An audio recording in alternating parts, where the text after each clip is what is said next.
Bonjour à tous, je suis heureuse de vous retrouver pour un nouvel épisode de notre web-série. Aujourd'hui, nous allons à la rencontre de Kezia et Charlie du centre Jussieu Secours d'Ancenis pour aborder un thème spécifique, le traitement de l'asthme en urgence. Mais avant cela, place au générique.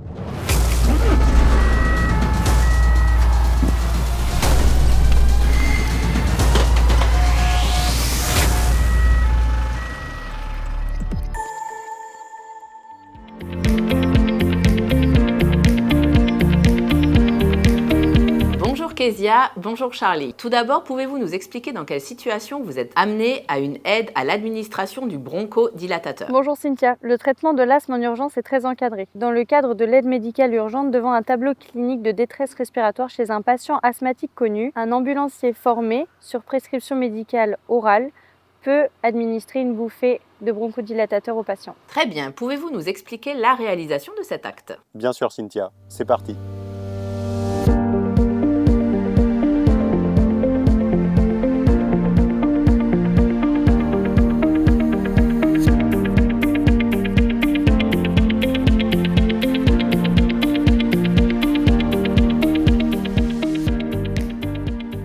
Cynthia, nous arrivons au domicile d'un jeune adulte asthmatique connu pour une suspicion de crise d'asthme. Bonjour monsieur, Bonjour monsieur. Bonjour. qu'est-ce qui s'est passé? Voilà. Venez vous Je suis asseoir. en Allez-y, crise asseyez-vous. d'asthme. Vous avez Donc, pris quelque chose? Oui, j'ai pris une bouffée de mon bronchodilatateur. Donc celle-ci? Oui, celle-ci, mais là, mon spray, maintenant, il est vide. Je vais poser ça sur votre doigt monsieur. D'accord. Bah là, mon collègue, il va prendre les paramètres vitaux et puis on va voir ce qu'il en est, d'accord? D'accord. Kezia va passer son bilan au SAMU qui nous a déclenché. De mon côté, je lui transmets les résultats des paramètres vitaux. Oui, bonjour, Kezia, Jussieu Secours Ancenis. Je vous appelle parce que nous sommes en présence de monsieur Dupont, 45 ans, qui est asthmatique connu et qui présente une crise d'asthme depuis 2h30 suite à un effort physique. Il présente une difficulté expiratoire et un sifflement, un léger début de toux et un début d'oppression thoracique. Il présente une impatience et une station debout. Il a réalisé une bouffée de bronchodilatateur il y a 2h30, puis a voulu réaliser une deuxième il y a 1 heure. Mais le spray était vide, donc il a appelé le SAMU. Pour information, nous avons un spray dans notre ambulance. Le SAMU a demandé à Kezia d'aider le patient pour l'administration de son traitement. Kezia va tout d'abord se frictionner les mains avec de la solution hydroalcoolique, puis vérifier la date de péremption du flacon. Elle va lui expliquer qu'elle a une prescription du médecin pour lui donner son traitement et qu'elle va l'accompagner dans cette administration. Elle secoue le flacon de haut en bas, ôte le bouchon et réalise une pulvérisation dans le vide pour vérifier son fonctionnement. Elle demande enfin au patient d'expirer profondément pour vider ses poumons. C'est cela qui est difficile pour le patient. Elle positionne l'inhalateur au bord des lèvres, cartouche métallique vers le haut. Lorsque le patient va inspirer, Kezia va délivrer une dose de bronchodilatateur. Elle retire l'embout buccal et demande au patient de tenir une apnée de 10 secondes afin que le produit s'imprègne aux bronches et bronchioles. Pour finir, le patient va expirer lentement et petit à petit, sa respiration va s'améliorer.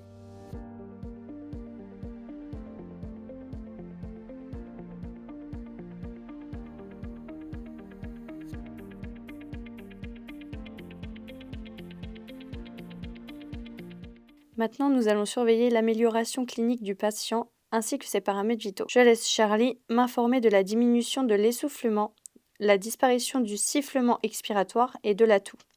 Les paramètres vitaux devraient nous informer de la diminution de la tachycardie et de la tachypnée. Et que faisons-nous maintenant? Je vais réaliser un nouveau bilan auprès du médecin régulateur du SAMU. Il est possible que nous ne transportions pas le patient vers l'hôpital si son état s'améliore. Dans ce cas, notre intervention aura permis d'éviter un transport et une hospitalisation. L'administration de ventoline par les ambulanciers est relativement récente, puisqu'elle n'est possible que depuis 2022. Elle fait aujourd'hui partie des gestes que tout ambulancier doit maîtriser.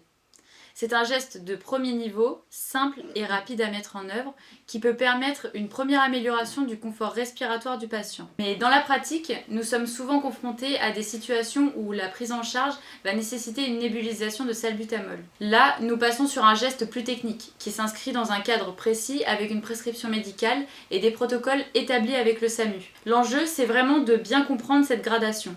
Commencer par les gestes simples, évaluer la réponse du patient et savoir passer au niveau supérieur si nécessaire.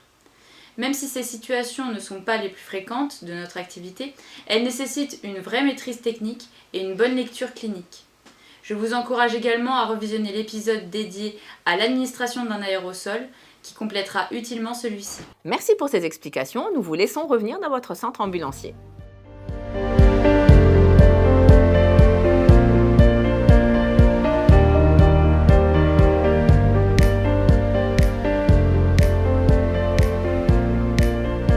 Et maintenant, parlez-nous un peu de vous. Qu'est-ce que vous pensez des nouveaux gestes et de la formation sur ces nouveaux gestes ambulanciers ?